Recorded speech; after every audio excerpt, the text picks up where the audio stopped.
This channel does not promote any violent, harmful, or illegal activities. All content provided by this channel is meant for an educational purpose only. কিন্তু এ রাজ্যে বাংলাদেশিরা আসার পর কোথায় কোথায় ছিলেন আপনাদের দেখিয়েছি যে নিউ টাউন সল্টলেকের বেশ কিছু জায়গায় অস্থায়ী ঝুপড়ি, নামখানা, বাসন্তী, ক্যানিং এই সমস্ত জায়গায় নদীর চরগুলো দখল করে তারা থাকতে শুরু করেছিল। সেই ছবি, সেই ঘটনা আপনাদের সামনে বহুদিন থেকে আমরা তুলে ধরছি। কিন্তু জানেন তো এখন আবার উত্তরবঙ্গে সেই ছবি দেখা যাচ্ছে, মানে ডাবগ্রাম, ফুলবাড়ি, পোড়াঝাড়ে যারা নদীর চর দখল করে অস্থায়ী বাড়ি করেছিলেন তারা এই মুহূর্তে উধাও। প্রায় 100 ভোটার তারা উধাও হয়ে গিয়েছে এবং যা জানা যাচ্ছে তারা বাংলাদেশে চলে গিয়েছে। এলাকার মানুষ তো সেই কথাই বলছেন। আমার সঙ্গে রয়েছেন সহকর্মী প্রসেনজিৎ। প্রসেনজিৎ, শুধুমাত্র দক্ষিণবঙ্গ নয়, উত্তরবঙ্গেও একাধিক এরকম জায়গা রয়েছে, বিশেষ করে বর্ডার সংলগ্ন জায়গায়, যেখানে অস্থায়ী বাড়ি করে বিশেষ করে নদীর চরগুলো দখল করে তারা ছিল। তাহলে এখন তারা পালাচ্ছেন কোন পথে পালাচ্ছেন? বৈধ পথে পালাচ্ছেন না যেভাবে এসেছিলেন সেভাবেই পালাচ্ছেন? দেখো, আমি একবার গোটা এলাকাটা দেখাই। এটাই সেই পোড়াঝাড়, শিলিগুড়ি সংলগ্ন এলাকা এবং বিধানসভাগতভাবে ডাবগ্রাম, ফুলবাড়ি এই এলাকায় এই যে গোটা চরটা, এটা কিন্তু নদীর চর। দেখো, ছোট ছোট ইট, কাঠ, বালি, টিন পুঁতে পুঁতে ছোট ছোট ঘর। সেই ঘরে কারা থাকেন সমস্তটা স্পষ্ট নয়, যদিও এই মুহূর্তে গোটা এলাকাটা ফাঁকা, কেউ হয়তো কাজে গেছেন বা কেউ অন্যত্র। এই এলাকার যারা বিএলও, অন্তত দুটো পার্ট আছে, এই দুটো পার্টেই বিএলওরা বলছেন গোটা রাজ্য জুড়ে যখন বাসিন্দারা দ্রুত ফর্ম পাওয়ার জন্য হিড়িক দেখা যাচ্ছে, তখন এই এলাকায় অন্তত 100খানা ফর্ম বিলি হয়নি। কারণ যাদের নামে ফর্ম, অর্থাৎ যাদের নাম এই বর্তমান ভোটার তালিকায় আছে, তারা কেউ এলাকায় নেই, তাদের কোনো খোঁজ পাওয়া যাচ্ছে না, বা তারা কোন বাড়িতে থাকতেন সেটাও স্পষ্ট নয়। বিএলওরাই বলছেন, কিছু ক্ষেত্রে স্থানীয় প্রতিবেশীরা বলছেন কেউ বাংলাদেশে চলে গেছেন, কেউ অন্যত্র চলে গেছেন। অর্থাৎ এই গোটা কলোনিটা কিন্তু গত কয়েক বছরে গড়ে উঠেছে। দেখো, রাতারাতি গড়ে ওঠা কলোনি, নদীর চরে এই কলোনি বানানো।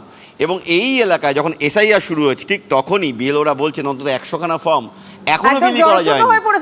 এই ছবিটা প্রসেনজিৎ তুমি দেখাচ্ছ, আমি একটা কথা বলতে পারি, কলকাতা হোক, নিউ টাউন হোক, ক্যানিং হোক, নামখানা হোক বা ডাবগ্রাম, ফুলবাড়ি হোক, ছবিটা কিন্তু সব জায়গায় এক। সেই অস্থায়ী বাড়ি করা, টিনের দেওয়াল, টিনের ছাউনি, সেই দিয়ে থাকা, এবং স্পষ্ট এই মুহূর্তে এলাকার মানুষ বলছেন যে তারা প্রত্যেকে বাংলাদেশি ছিল।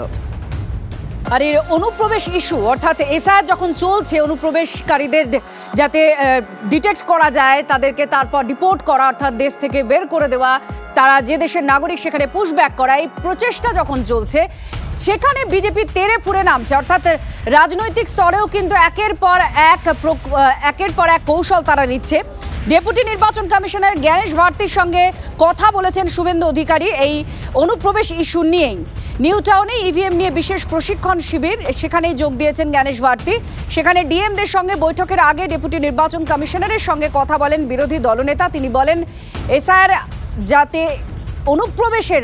অনুপ্রবেশকারীদের যাতে বের করা যায়, তাদেরকে চিহ্নিত করা যায়, তার জন্য যে প্রক্রিয়া চলছে এটা যেন চলতে থাকে। পশ্চিমবাংলার ডেমোগ্রাফি বদলে দিয়েছে। আপনি তো ট্রু ইন্ডিয়ান, যে দলই করেন, যে ধর্মই মানেন না, আপনি আপনার দেশের এই সর্বনাশটা চান। এটা করেছে মমতা বন্দ্যোপাধ্যায় এবং তার প্রশাসন। আমরা বলেছি যে এদের নাম কাটতে হবে, সাথে সাথে হিন্দু শরণার্থী এদের নাম তোলার ব্যবস্থা রাখতে হবে। যারা সিটিজেনশিপে আবেদন করবে, আপনাদের দায়িত্ব, আপনারা কার সঙ্গে টেক আপ করবেন, কোর্টে টেক আপ করবেন না ভারত সরকারের সঙ্গে করবেন কি অন্য কি করবেন, আপনাদের দায়িত্ব। কিন্তু আমরা হিন্দু শরণার্থীদের নাম তুলতে হবে এবং অনুপ্রবেশকারীদের একটা যাতে নাম না থাকে আমরা বলেছি।